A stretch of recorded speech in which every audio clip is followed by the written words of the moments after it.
এই যে রিকশাওয়ালা ভাই, দ্রব্যমূল্যের দাম যে হারে বৃদ্ধি পাচ্ছে, আপনি কি ঠিকঠাক ভাবে 3 বেলা খেতে পারছেন? খাইতে পারি না মানে? রিক্সা চালায় আইফোন কিনা লাইছি, ডেইলি আমার ইনকাম 1500 থেকে 2000 টাকা। আমি তো গরু আর মুরগি ছাড়া ভাতই খাই না। আর জিনিসপত্রের দাম বাড়লে কি ইনকামও তো বাড়ছে। কিভাবে? কিভাবে আবার কি, আগে রাস্তার এই মাথার থেকে ওই মাথায় গেলে 20 টাকা লইতাম, এখন লই 40 টাকা। ইনকামও বাড়ছে, জিনিসপত্রের দামও বাড়ছে। আগে তো পান্তা ভাতও জুটতো না, এখন তো গরু ছাড়া ভাতই খাই না। ওই বেটা, তুই কি নেশা করছস? নেশা করে এইসব কথা কইতাছস? আমি 20,000 টাকা চাকরি কইরা না পারি খাইতে, না পারি ঘর ভাড়া দিতে, জিনিসপত্রের খালি দাম আর দাম। হালার ঘরে হালা, তুমি চাকরি করতে যে কাম করো 7 ঘন্টা, তোমার কি বেতন দিব 2 লাখ? যোগ্যতা নাই, আবার দোষ দাও সরকারের। তার মানে কি আপনি বলতে চাচ্ছেন সবাই জব বাদ দিয়ে রিকশা চালাবে? অবশ্যই। আমি কি কইলাম? আমি তো গরু ছাড়া ভাতই খাই না। আমি সারাদিনে কাম করি 12 ঘন্টা। তা আমি গরু না খাইলে কি ওই গরু খাইবো? ওই বেটা, তুই তো অশিক্ষিত, তুই চাইলে রিক্সা চালাইতে পারবি। আমার ছোট ভাই অনার্স পাস কইরা রাস্তায় রাস্তায় ঘুরে চাকরি পায় না, ওই চাইলে কি তোর মতো রিক্সা চালাইতে পারবো? হালার ঘরে হালা, মাস্টার্স সার্টিফিকেট বাসায় ঝুলাই থুই আইছি, পুরা সে বাসা বানাইছে। তুই এসুস বেটা অনার্স লয়ে। আর শিক্ষিত হইছি কি হইছে? রিক্সা চালাই নাকি খারাপ? আর শিক্ষিত হইছি দেখি কি আমি রিক্সা চালাইতে পারবো না? বাবু মানছে কি কইবো? ওই বেটা, তোরা কি মানছে বাদ দিয়া যায়? আর হালার ঘরে হালারা, তোরা 2 দিন পর পর নাটক করো, সার্টিফিকেট পুরা এলাস।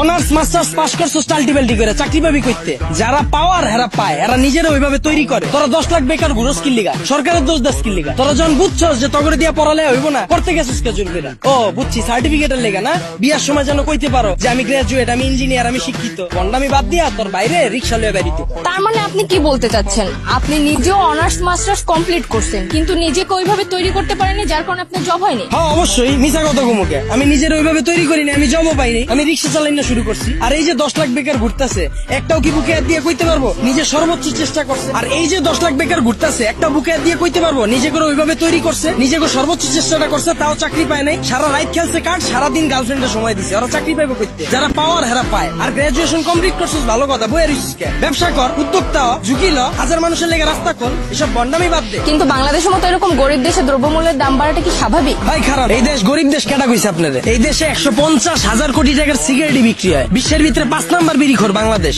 এই দেশে মানুষ 20 কোটি, স্মার্টফোন চালায় 23 কোটি, বাইক চলে 30 লাখ, প্রাইভেট কার চলে 50 লাখ। এই দেশ আবার গরিব হয় কেমনে? ওই বেটা, যারা গরিব ওরা গরিবই আছে, আর যারা বড় লোক ওরা বড় লোকই হইতাছে। এমনি দেশ চললে সবাই তো না খেয়ে মরবো। হালার ঘরে হালা, 1974 সালের পর থেকে এখন পর্যন্ত কেউ না খায় মরছে? তুই তো নিজের বুকে হাত দিয়ে কইতে পারবি এখন পর্যন্ত কোনো একবেলা না খায় রইছস? হালার ঘরে হালা, 3 বেলা তো ভাত খাসি, লগে আবার বিকালের নাস্তাও মারা। আর যে কস জিনিসপত্রে খালি দাম বাড়তাছে, খামু কেমনে? জিনিসপত্রের দাম বাড়লে খাস কে, কিনস কে? তাহলে কি আপনি বলতে চাচ্ছেন সাধারণ মানুষ না খেয়ে থাকবে? এনে আপনি আবার সাধারণ মানুষ কই পেলেন? এনে তো সবাই অসাধারণ। আমরা সবাই বাংলাদেশি, আমরা সবাই এক। একটা জিনিসের যদি দাম বাড়ে, আমরা যদি এটা খাওয়া বা ব্যবহার করা বন্ধ করে দিই, দেখি ব্যবসায়ীরা কার কাছে বেচে।